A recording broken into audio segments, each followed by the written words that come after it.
मेरा काम अंधविश्वासों को बढ़ाना नहीं है, ना मैं अंध अविश्वासी हूं, लेकिन मेरी धारणा है कि विज्ञान का सम्मान किए बिना आज के समय में हम फिलॉसफी को नहीं समझ सकते।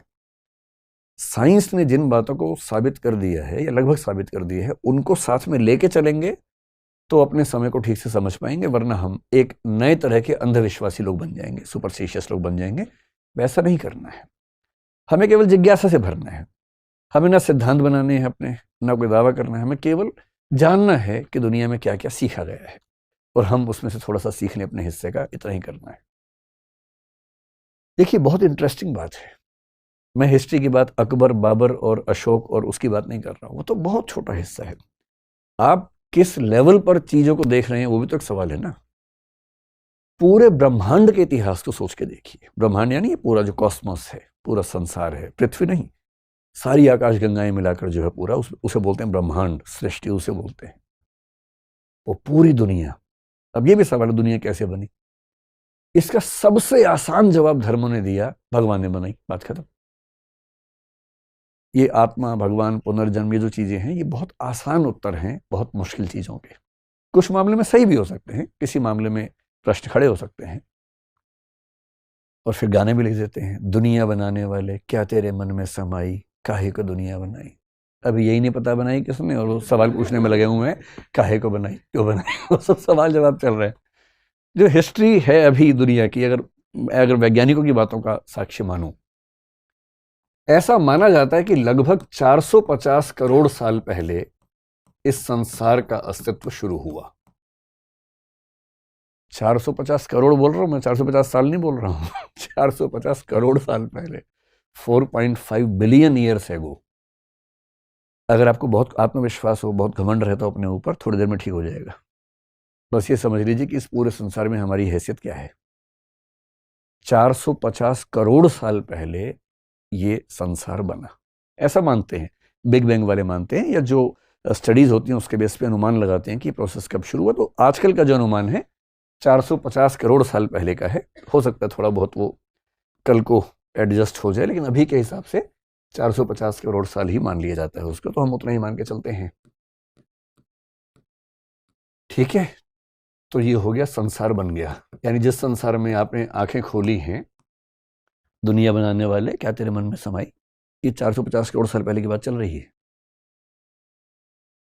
उस संसार में कोई जीवन नहीं था, लाइफ नहीं थी, पौधा भी नहीं था, कुछ भी नहीं था। आजकल की जो धारणा है उसके हिसाब से 370 करोड़ साल पहले, आज से पहली बार लाइफ यानी कि जीवन देखा गया।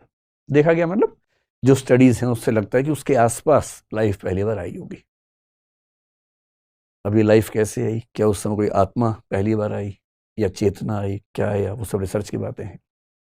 लेकिन पहली लाइफ, और पहली लाइफ सीधी सी बात है, मनुष्य तो नहीं था, है ना। इवोल्यूशन की थियरी में आजकल लोगों का विश्वास ज्यादा है। एक विचार दर्शन में क्रिएशनिज्म, जिसका मतलब है कि इस दुनिया को क्रिएट किया ईश्वर ने।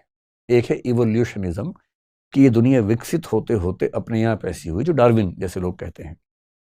एक बीच का रास्ता भी होता है कि शायद ईश्वर ने एक बेसिक स्ट्रक्चर बनाया और उसके बाद इवोल्यूशन से दुनिया ऐसी हो गई। इनमें से क्या सच है समय के साथ पता लगेगा, लेकिन ये आजकल सब लोग मानते हैं कि बेसिक स्ट्रक्चर जैसा भी था, उसके बाद इवोल्यूशन से ही दुनिया आगे बढ़ती गई। हम सब भी उसी प्रोसेस में आए। 370 करोड़ साल पहले से चीजें बननी शुरू हुई, लाइफ, स्पीशीज बनती गई, बनती गई, बनती गई। और ऐसा माना जाता है कि अगर टोटल स्पीशीज इस संसार में देखें तो उनकी संख्या 1 ट्रिलियन के आसपास हो सकती है। 1 ट्रिलियन समझते हैं क्या होता है? 1 बिलियन होता है 100 करोड़, उसमें 3 जीरो और जोड़ दीजिए, 1 लाख करोड़। 1 लाख करोड़ के आसपास टोटल स्पीशीज इस ब्रह्मांड में हो सकती हैं, जिनमें से बॉटनी के, जूलॉजी के लोग स्टडी कर करके थक गए हैं। तो अभी तक कुल मिला के 18 लाख यानी 1.8 मिलियन स्पीशीज का नाम रख पाए हैं, उन्हें पहचान पाए हैं। और उनका अनुमान है कि जो स्पीशीज थी या हैं, उन सबको मिला के 1 ट्रिलियन, 1 लाख करोड़ के आसपास स्पीशीज हो सकती हैं। आप वैविध्य समझ रहे संसार में कितना है। हमारी जो भारतीय परंपरा है उसमें 84 लाख योनियों का जिक्र आता है। वो भी कुछ कुछ ऐसा है कि स्पीशीज कितनी रही होंगी, लेकिन साइंस तो बढ़ते बढ़ते 1 ट्रिलियन पे पहुंच गया है, जिनमें से 18 लाख का नाम अब तक रखा जा सका है। इन सब में से हम एक हैं सिर्फ। अभी ज्यादा हीरो नहीं बनना है। फिलोसफी पढ़ने के फायदे बहुत सारे हैं। एक ही कि बिना बात के हीरो बनने का मन खत्म हो जाता है, ये भी तो फायदा है ना। कोई बिना बात के हवा में टंगा हो, उसे जमीन पे लाना भी तो अच्छी बात है। अब ये स्पीशीज बढ़ते बढ़ते इवोल्यूशन का प्रोसेस चल रहा है, बहुत तरह की स्पीशीज आती जा रही हैं। और इस प्रोसेस में क्या हुआ, लगभग 1.2 करोड़ साल पहले, आज से, यानी कि आज से लगभग 1.2 करोड़ 1 करोड़ के बीच में लगभग मानते हैं, एक बड़ी भारी घटना घटी। उस समय एक स्पीशीज थी जिसका नाम हम बोलते हैं प्राइमेट्स। अगर आप साइंस के विद्यार्थी हैं या एंथ्रोपोलॉजी के हैं या हिस्ट्री के हैं तो आपने इसका नाम सुना होगा, प्राइमेट्स। हमारे पूर्वज हैं। कोई आपसे पूछे कि आपके पूर्वज कहाँ से आए थे, तो बोल रहा हमारे पूर्वज 370 करोड़ साल पहले। बंदर तो बहुत हाल का है भाई, बंदर तो चचेरा भाई हुआ। पूर्वज तो बहुत पुराने होते हैं भाई। 370 करोड़ साल से परंपरा चल रही है हमारी, उसी में तो हम विकसित हुए, कहां से विकसित होंगे। 1 करोड़ साल पहले आज से जो प्राइमेट्स थे, ये प्राइमेट्स 2 वर्गों में बंटे ऐसा माना जाता है। ये 2 वर्ग कौन कौन से थे, ये सारा मैं क्यों बता रहा हूं, मैं आपको बताना चाह रहा हूं फिलोसफी कहां से पैदा हो रही है। अभी तो फिलोसफी कहां से आएगी, अभी तो इंसान ही नहीं आया, फिलोसफी कहां से आएगी। और मनुष्य सभ्यता के, अगर मैं मान लूं कि 1 करोड़ साल हो गए, या कम से कम 25 लाख साल या 3 लाख साल तो मरी हालत में हो ही चुके हम लोगों को, और 3 लाख साल में पूरी फिलोसफी ले दे के 3000 साल में है, 3-4 हजार साल में। हमारी मनुष्य सभ्यता के 3 लाख साल के शुरुआती 2,99,000 या कम से कम 94,000-95,000 साल तक ना फिलोसफी है ना साइंस है। क्यों नहीं है, ये पता रहेगा तो पैर टिके रहेंगे जमीन पर। प्राइमेट्स में से एक रास्ता वो हुआ जिस पर आगे चलकर जो ग्रेट एप्स हैं, और ग्रेट एप्स का मतलब है चिंपांजी जैसे होता है, उस तरह के जो जीव है जो मनुष्य के काफी नजदीकी जीव माने जाते हैं, लेकिन पेड़ पे रहते हैं, 4 पैर पे चलते हैं, वो ग्रेट एप्स हैं जो प्राइमेट से एक तरफ निकल गए।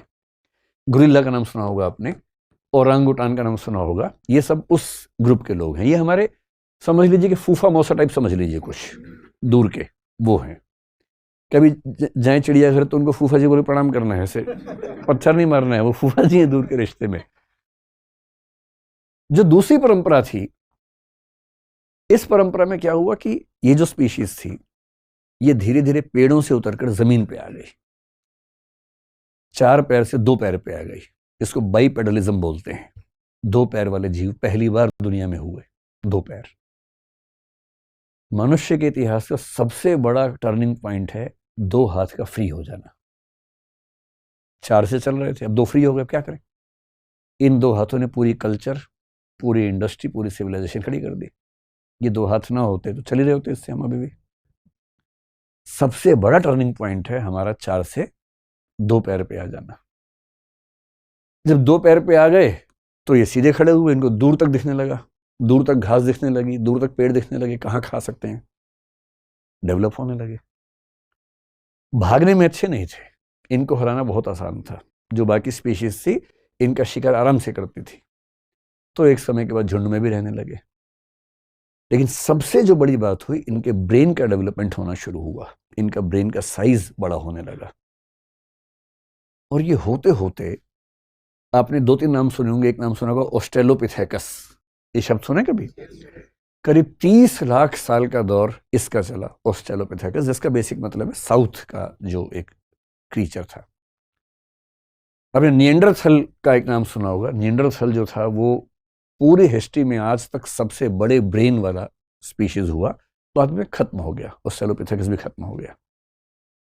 और करते करते 25 लाख साल पहले आज से एक स्ट्रक्चर बना जिसको बोलते हैं होमो हैबिलिस। होमो शब्द सुनते ही समझिए कि अपना नजदीक का रिश्तेदार है। ये हमारी स्पीशीज की शुरुआत होनी शुरू हो रही है यहां से। और इस 25 लाख के बाद भी इसके कई अंतरण होते होते आज से 3 लाख साल पहले वो आया जिसको बोलते हैं होमो सेपियंस, जो कि हम हैं। इस पूरे ब्रह्मांड के इतिहास में 370 करोड़ के जीवन के इतिहास में हमारा समय कुल मिला के 3 लाख साल का है होमो सेपियंस के तौर पर। और होमो सेपियंस होने के बाद जो हुआ वो कमाल हो गया। 1 लाख करोड़ स्पीशीज में से अचानक एक स्पीशीज ने पूरी दुनिया पे कब्जा कर लिया, संयोग से वो हम हैं। बाकी सबको जीना मुश्किल कर दिया, अलग बात है, लेकिन हमें तो सब कुछ हासिल हो गया, इंसान को सब हासिल होने लगा। और इस होमो सेपियंस के डेवलपमेंट में जो 3 लाख साल से शुरू हुआ, आज से 75,000 साल पहले एक बहुत बड़ी घटना घटी। अगर आपने एक किताब पढ़ी हो, अब मैं जो बात बोल रहा हूं उस किताब का जिक्र है, वो युवाल नोह हरारी का नाम सुना होगा आपने, सेपियंस नाम से किताब है, sapiens a brief history of man. उसने एक खास जिक्र किया, इस घटना का जिक्र उसने किया कि 75,000 साल पहले कॉग्निटिव रिवॉल्यूशन यानी कि एक ज्ञानात्मक क्रांति इस होमो सेपियंस की दुनिया में हुई। ये जो लेखक हैं इजराइल के व्यक्ति हैं, बहुत गहरे चिंतक हैं, इस समय दुनिया में सबसे ज्यादा पढ़े जाने वाले व्यक्तियों में से एक हैं। आज से 75,000 साल पहले एक बौद्धिक या वैचारिक या ज्ञानात्मक क्रांति हुई, कॉग्निटिव रिवॉल्यूशन हुआ, यानी इस होमो सेपियंस की दिमागी क्षमताएं अचानक बढ़ने लगी। मतलब बड़ी बहुत प्रोसेस में, लेकिन इस समय आगे दिखने लगी। कई क्षमताएं बढ़ी, लेकिन जिस क्षमता पर इन्होंने बहुत ज्यादा जोर दिया है वो है इमेजिन करने की क्षमता, इमेजिनेशन, कल्पना करने की क्षमता। पहली बार किसी स्पीशीज ने कल्पनाएं करनी शुरू की। बिल्लियां कल्पनाएं नहीं कर पाती हैं, चूहे, गधे, घोड़े कल्पना नहीं कर पाते हैं, हम कर पाते हैं।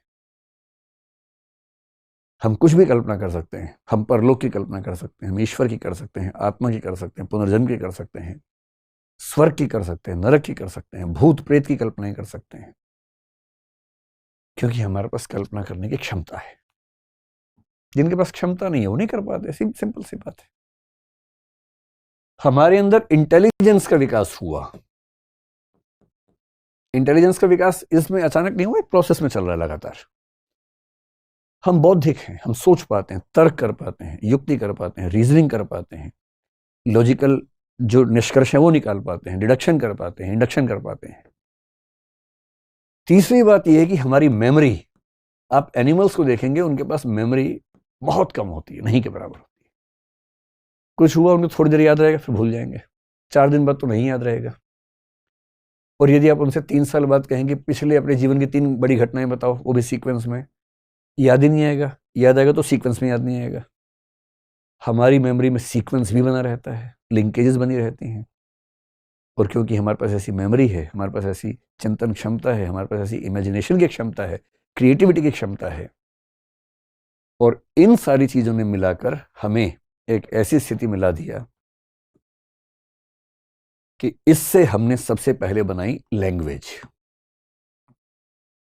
किसी भी दूसरी स्पीशीज के पास उतनी उन्नत भाषा नहीं जितनी हमारे पास है। हम कितना कुछ शेयर कर लेते हैं क्योंकि भाषा है, और भाषा है तो सोच भी ज्यादा पाते हैं, क्योंकि जब हम भाषा सीखते हैं तो उसी के साथ सोचते भी हैं साथ साथ। एनिमल्स के पास, बर्ड्स के पास भाषा है, पर वो बहुत बेसिक भाषा है जो केवल ये बता पाती है अपनी माँ को कि मुझे भूख लगी है, मुझे गुस्सा आ रहा है। जो 8-10 बेसिक इमोशंस हैं उनको एक्सप्रेस करना उनके बस की बात है, लेकिन कॉम्प्लेक्स आइडियाज को एक्सप्रेस करना उनके बस की बात नहीं है। पर हमारे बस की बात है, भाषा हमारे पास है।